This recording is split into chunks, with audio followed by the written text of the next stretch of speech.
Well, Stephen, Sunday, I know you're leaving out tomorrow, Friday, but Sunday would be 6 full weeks since you initially came home. So basically, you had been home for 6 weeks, basically. Need that. This is garbage.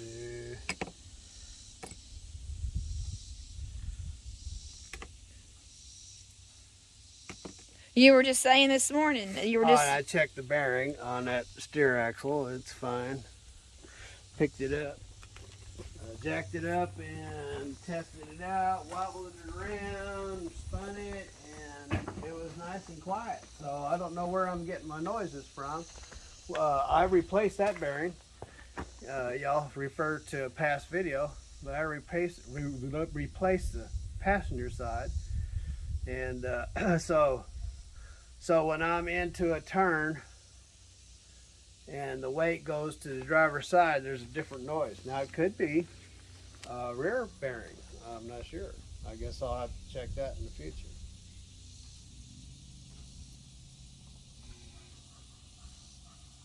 But it's none of the steer axle.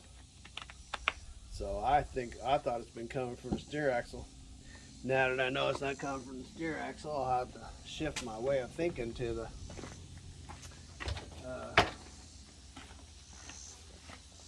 back axle. Noise comes from somewhere. I mean, it's not a serious noise. It's just, again, when I'm in a turn to the right and the load shifts over all the weight, there's a different tone in the way the truck's moving down the road. So if I'm shifting to the other direction, I don't hear anything. But when I go to the right, I hear a whoa, whoa, whoa. So I don't know what's going on. Something's getting old. Something's getting old. This I had a little high. Checked the oil. I like to overfill this back axle because she's the worker. She does all the work. That axle right there. That is the axle. This one's a floater, and that one's the worker. A floater? What do you mean by that? The power comes from the transmission, goes through the gearbox on this. This is not connected. There's a gearbox here, and it will connect to a drive line that comes out, and it goes directly to that axle, and this is where your drive power is. She's your worker. That's where all your power is getting down to the ground. This one is just a floater until you lock it in. When you lock it in, then it's working. So, but she's your worker, and you have to watch that one. Always watch the temperature and the oil. I did notice that the oil was really thin, and I did not like that. I filled it up, but I'm gonna, when I break down to do the axles, brakes and stuff this winter, I'll probably drain those rears and put new AMSOIL in it.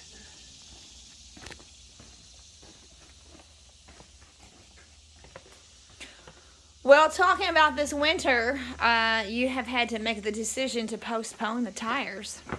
Well, ladies and gentlemen, I was going to get tires. Now, these tires, like I said, they're not an emergency. They haven't made it down to the wear quarters yet. And so, I mean, but being home 3 weeks longer, and the 3 weeks, it costs money to be home. So that I spent my tire money being home 3 more weeks. So, I mean, I do have money, but I don't want to get down too low. I'll just have to put it off and see if I can make some money before winter gets here and pay for them tires, because I got to get tires before winter gets here.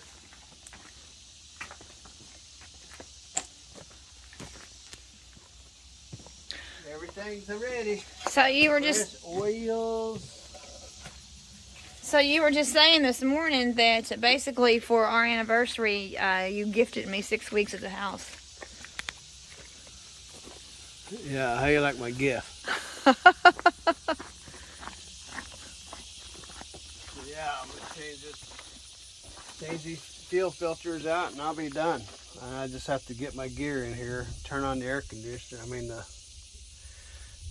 refrigerator, So show me what you have on your hand. Usually I change this particulate filter when I change the AMSOIL, but it was only halfway through its interval when I changed it, so I left it on there. It'd be good for another 30,000 miles. And that's your brand new filter right there? One of them, yeah. How many do you have to change? There's two of them. There's that fuel filter and this fuel filter. And this is a oil filter, and that one on the bottom on the other side of the oil. This is a particulate filter. This gets microns clean oil. Yeah, I mean, it gets the oil down to the micron. You know what a micron is? It's pretty darn small. So this is a micron filter. It cleans down to the micron level. This is your fuel filter out of the tank, and then this cleans it again before it makes it to the injectors. And then your main oil, I change it once every 15,000 miles. I'll change the regular oil filter down there, which is like 50 bucks, and change 1 gallon of oil into it at the same time. It's got all brand new antifreeze. She's full to the top. I have one little drip on a brand new power steering hose because I remember getting that built. So this power steering hose has a leak on it, and I've tightened it so much that I think that it's getting ready to strip. So as you can see, I have a small little drip right out of the nipple. So right in the fitting part of it. Anyway, so when I do get around to fixing that, what I will do is I'll take both those fittings, because there's an elbow fitting. I'll take that out and take this hose off and get a new hose built. But I'll make sure that I change that fitting, because I don't want to have to keep playing with it. But it'd be good for now. And I still have a baffle that's floating around in this tank, so the only way I'm going to have to either spend $1,000 buying a new tank or get this one cut open and have somebody weld it back up. Get that baffle out of there. The AP unit's good. I changed the oil on it the last time I was home.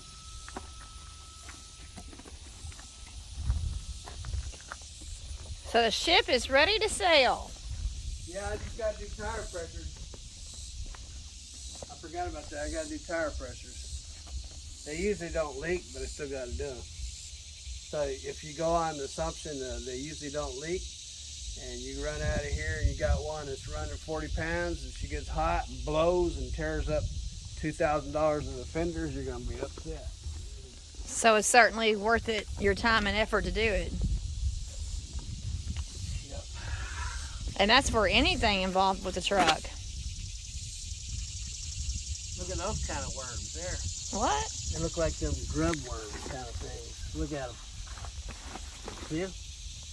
Oh, is that because this cardboard's been sitting so long? There's another grub worm looking thing. Oh, there's a wire or something in there. Let me get it out of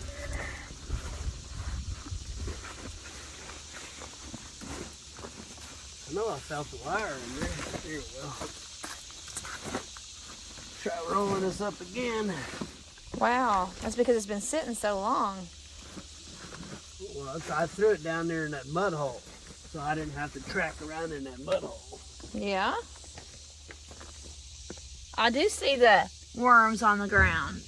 Oh, wow, grub worms. Yeah. Good for bird food. Need some rock down there is what we need.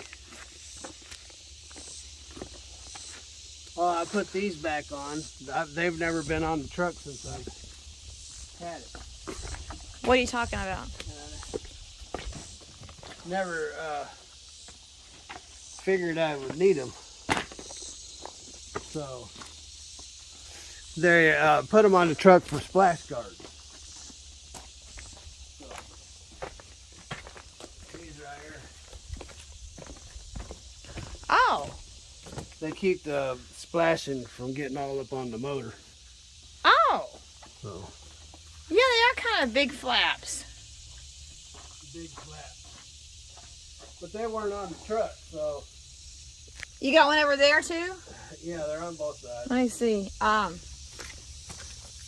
So you've never had them on the truck I was before? thinking about, after seeing that, I was thinking about actually taking and putting another piece of rubber around here, just so when the snow and water's going by, it can't get on those wires. So kind of like this.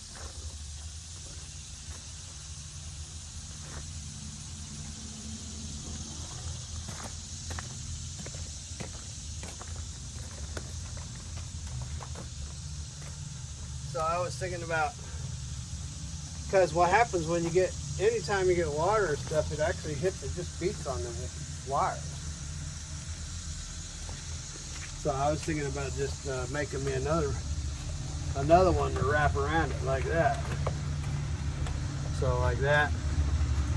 Now it's not going to keep the water and the mud and everything off of it, but it'd keep it from getting directly hit by the tire. You know, at 9,000 pounds of force or whatever, so still get wet. So, but it'd keep the direct hit off of it. So Well, I've been that thinking makes about sense. doing that. I might do that if I got enough time to do it for these. That makes sense. That's very innovative, Stephen.